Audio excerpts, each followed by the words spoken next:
All kinds of studies have been made regarding motivation. What is it that motivates people to do the things they do, live the way they live, achieve the goals they achieve? And while there's certainly no single answer to so large and complicated a question, I believe the overriding force which motivates us as persons is a thing I call choice of environment. Environment being the immediate world by which we're surrounded most of the time. Some people make this choice consciously, but I'm certain the great majority of people make the choice unconsciously as a result of environmental conditioning. For example, why, according to statistics, do only about 5 people in 100 achieve financial independence during their lifetimes? Why are only 5 motivated to achieve financial independence, something which almost all people will tell you they want to achieve? Well, it's here that we begin to see motivational forces at work. Motivation is closely linked to environment. Our normal reaction to environment is to act, think, and talk, and conduct ourselves in all of our affairs like the people by whom we are habitually surrounded. Let me give you that again. This is a tremendously powerful thing that is very, very difficult for most people to overcome, if it needs overcoming. Our normal reaction to environment is to act, think, and talk, and conduct ourselves in all of our affairs like the people by whom we're habitually surrounded. Now, since only 5% achieve financial independence during their lifetimes, the odds are 95-5 that in any given case, a person is surrounded by those who are not thinking and working toward financial independence. Instead, he or she is surrounded by, and as a result generally conforms to, a group which does not stress the importance of being financially independent, that does not stress achievement of any kind necessarily. They have conformed to their environment, and I'm using finances as only one example. Other examples could be education, health, speech, work, attitude, and so forth. These people can be said to be those who do not consciously choose their environment, but simply go along with the environment in which they've found themselves. Now, that would be fine if the statistics were reversed. If 95% of the people could be said to be successful, the odds would be excellent if we just went along with the crowd. In that event, selecting an environment might not be important. But this is not the case and never has been. If a person does not choose of his or her own volition the environment in which he or she wants to live and raise kids, the chances are about 95-5 that neither they nor their children will live in an environmental climate offering the best opportunities for success and the enjoyment of life. Let's take a hypothetical case and call him or her an average person in the free world, although there's no such thing as an average person. The trouble comes from acting as though we're average.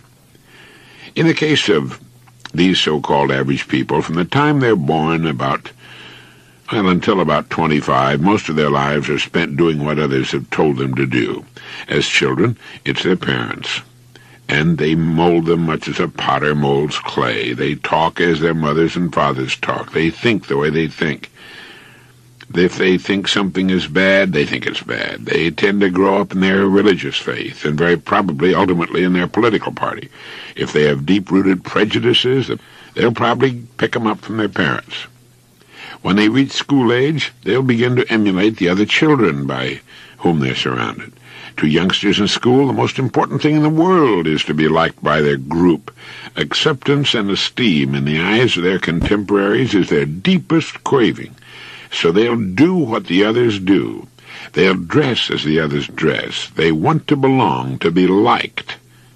But remember, they're following people who don't know any more than they do. They're not playing follow the leader. They're playing follow the follower. Do you remember what Willie Loman said in Arthur Miller's great play, Death of a Salesman? He said, "You know, the important thing is to be liked." Willie Loman had never grown up. Of course it's important to be liked, but this is only one part of life. To Willie it was everything, and his ignorance of life and the world brought him frustration and despair.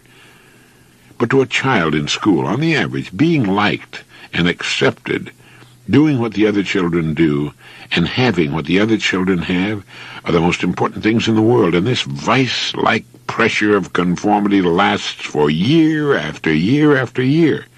It's habit-forming. Now let's say our young people are in their early 20s. Out of school, many of them out of university.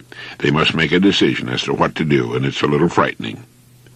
One day an old friend from the school days asks, "What are you doing?" "Nothing." "Why don't you come down and go to work where I work? It's a good job, the pay's regular, 40-hour week, fringe benefits, the whole thing." So they do, and that's often the end of them. By taking the job suggested by a friend, they're still going along with the gang, but they're also giving less attention to the selection of a career than they would give to selecting a Christmas gift, or a necktie, or a dress. On the job, what's the most natural thing in the world for them to do? Sure, it's to continue to go along with the gang. They've been doing it for 20-odd years. Why should they change now? So on the job, once again, they look around to see how the other people are doing their work, and they begin doing their jobs the same way. You see, no one has told them that they're living in the golden age that humankind has been dreaming of and building toward for thousands of years. No one's told them that from now on out what happens to them will be in their hands, not their parents, not their teachers, not their associates, that it's all up to them from here on out. They have before them perhaps a half-century or more in the greatest age the world has known. Now, what are they going to do with their most productive years? Well, with a steady job, they can get married, which they do. They often go out to a large suburban development and buy a little house or rent an apartment that looks very much like every other house or apartment on the street as far as the eye can see. Makes them feel comfortable. They belong. What they actually do is disappear, as they did in the classroom and in the labor force. They have a steady job, spouses, place to live, a new car, the biggest paycheck and the highest standard of living the world has ever known, a wonderful start in life. Now what do? Well, they work 40 hours a week. Now this leaves them 72 hours a week when they're neither working nor sleeping. 72 free hours a week, about twice the time they spend on the job earning a living for themselves and their future children. What do they do with their free 72 hours a week? As a rule, they'll do the same thing the other people are doing with their free 72 hours a week. They don't do anything with them. On a typical afternoon, they quit work right on the dot, drive the little car home, go into the little kitchen, kiss the little wife, and say, "I'm tired." It's believed they still say this because they used to hear their parents and grandparents say it in the days when people actually worked hard enough to get tired. The wonderful technological and sociological advances which have given them freedom from back-breaking toil and grinding poverty permit them to retain just that much more energy and good health. After dinner, as likely as not, they'll devote the rest of the evening to watching television. In this way, they're able to lose themselves in worlds they must believe to be more interesting than their own.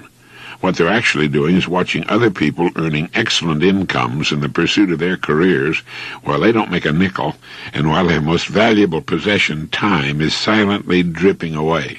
All too frequently, they don't know how fortunate they are. They don't realize that for the first time in all the difficult centuries of humankind, they no longer need to work from early morning until late at night, 6 days a week, just to earn enough to keep food on the table. Instead, they'll earn from $500,000 to $1 million or more. They have free time, lots of it, and they take for granted a great many luxuries which are the wonder and envy of 3/4 of all the human beings on earth. Furthermore, they can actually decide for themselves what they want to do with their lives. They know how to read and write, and all the great books of the world are available to them at their local library. In short, they usually take for granted all the wonders that have been given them. And with all of this, they live a minimal existence, doing no more than they have to do in order to get by without too much discredit, hoping that times remain good so they can keep their jobs. They think it's only natural that their company, their town, and their country should continue to improve, expand, and advance, but somehow they seem to believe it isn't necessary for them to do likewise. Why do they live this way? Well, this seems to be the way the rest of the people are living. And if they're living that way, they feel it must be all right. Here's a case of mass motivation, of playing follow the follower. We know that our young people have tremendous abilities and potentialities intrinsically their own. There are no other human beings on the planet like them. We know there are, within their jobs, wide fields of interest, which, if they knew about them, would change their lives to ones of excitement and make them real contributors to the economy instead of feeders on it. All too often they walk down a narrow road, yet right in their own jobs and stretching clear to the horizon are the rich, sunlit fields of opportunity. Between them and these fields, however, there's a tall hedge which shields the fields from view, and this hedge is called conformity, and until they break through, cut their way through this thorny barrier, they will never know the joys of really living fully extended. But how can we do this? Well, first we must begin to think. We must look at ourselves objectively for what we really are, distinct individuals with unlimited opportunities for development. Second, we must ask ourselves some questions. Do I want to be like the people I'm following? Are these the people I want my children to be like? Do I want to go where they're taking me? Are they successful? Are they as successful as I want to be? If I continue to go along as I have in the past, where will I be 5 years from now? Am I operating at or near peak efficiency? Am I really a professional, or have I been doing just enough to get by? Am I devoting a part of my time each day to thinking of ways and means by which I can increase my contribution?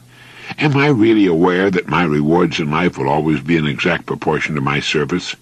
Am I following an intelligent course for improving my mind and increasing my knowledge? Do I have a reading and study program, or do I already think I know enough? I expect my company, my community, and my country to improve with the passing of each year, but what am I doing personally to keep pace with this improvement, or to exceed it? Have I thought much and told my children about how lucky we are to live in a free society in which we can go where we please without having to ask permission, work where we please and at the job of our choice, vote and worship as we please and say what we please? Am I aware of the responsibilities that go with that kind of freedom? The responsibility to produce as much as I can so my freedom may be maintained, the responsibility to become so effective as a person that even if times should become terribly bad for a while, I can go right on providing for my family through the crisis. Third, when I get up in the morning, do I know exactly what it is I'm working toward? Have my life and my work a clear direction and a worthwhile purpose, or am I simply marking time and going along with the crowd? Am I motivated by what I really want out of life, or am I mass-motivated? Harry Emerson Fosdick once wrote, "No steam or gas ever drives anything until it's confined. No Niagara is ever turned into light and power until it's channeled, and no life ever grows great until it's focused, dedicated, disciplined." You see, it's actually easier to win. All we have to do is know some of the rules and follow them. P.G. Hamilton wrote, "A strong life is like a ship of war, which has its own place in the fleet and can share in its strength and discipline, but can also go forth alone to the solitude of the infinite sea. We ought to belong to society and have our place in it, of course, but be capable of a complete and individual existence outside of it, and it's never too late. For with a purpose, a goal, a person will frequently do more and travel farther in a year than he or she might otherwise in a lifetime without one."